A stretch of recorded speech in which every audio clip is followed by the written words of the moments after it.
કેમ છો? આશા રાખું છું કે તમે બધા સહકુશળ હશો. હું પણ સહકુશળ છું. આજે 18 જુલાઈ 2026 કરંટ અફેર લઈને તમારા માટે હાજર થઈ ગયો છું. તો ચાલો મોડું ન કરતા આજનો વિડીયો શરૂ કરીએ છીએ. એની પહેલાં કહેવા માંગીશ કે ચેનલ પર નવો છો તો સબસ્ક્રાઈબ કરીને રાખજો. વિડીયો ગમે તો એક લાઇક કરી દેજો. ભાઈબંધ દોસ્તાર ફેમિલી મેમ્બર સાથે વિડીયો શેર જરૂર કરજો, જે પણ લોકો ગવર્મેન્ટ એક્ઝામની તૈયારી કરતા હોય. કારણ કે દરરોજ લોંગ વિડીયોમાં કરંટ અફેર્સ અને શોર્ટ વિડીયોમાં જનરલ નોલેજ લઈ અને આવતો રહું છું અને તમને અપગ્રેડ કરતો રહું છું. તો ચાલો મોડું ન કરતા આજનો વિડીયો શરૂ કરીએ છીએ. 18 જુલાઈ 2026 કરંટ અફેર્સનો પહેલો પ્રશ્ન છે. રાષ્ટ્રપતિ દ્રૌપદી મુર્મુએ સૌરભમ 2026નું ઉદ્ઘાટન ક્યાં કર્યું? સાચો જવાબ છે નવી દિલ્હી.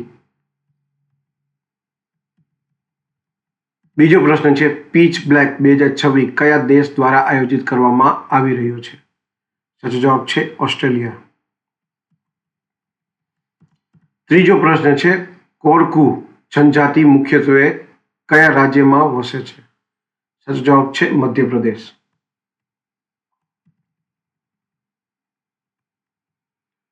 ચોથો પ્રશ્ન છે, હાલમાં દિલ્હીના નવા પોલીસ કમિશનર તરીકે કોની નિમણૂક થઈ છે?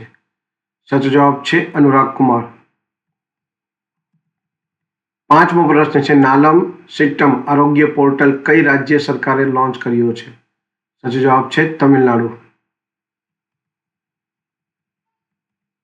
છઠ્ઠો પ્રશ્ન છે, નેલ્સન મંડેલા આંતરરાષ્ટ્રીય દિવસ ક્યારે ઉજવવામાં આવે છે? સાચો જવાબ છે 18 જુલાઈના દિવસે. સાતમો પ્રશ્ન છે, પૃથ્વી વિજ્ઞાન મંત્રાલયના નવા સચિવ તરીકે કોની નિમણૂક કરવામાં આવી છે? સાચો જવાબ છે ટી શ્રીનિવાસ કુમાર તુમ્બલા. આઠમો પ્રશ્ન છે, સતત બીજી વખત ફીફા વર્લ્ડ કપના ફાઇનલમાં પ્રવેશ કરનારી ટીમ કઈ બની છે? સાચો જવાબ છે આર્જેન્ટિના. નવમો પ્રશ્ન છે, હાઇડ્રોજન ફોર હેરિટેજ પ્રોજેક્ટ હેઠળ પોતાની પ્રથમ હાઇડ્રોજન ટ્રેન કયું રાજ્ય શરૂ કરશે? સાચો જવાબ છે જીંદ, જે હરિયાણામાં આવેલું છે.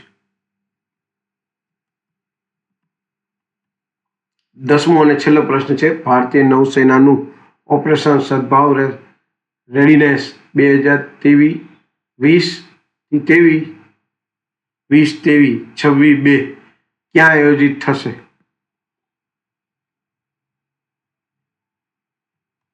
સાચો જવાબ છે કોચી.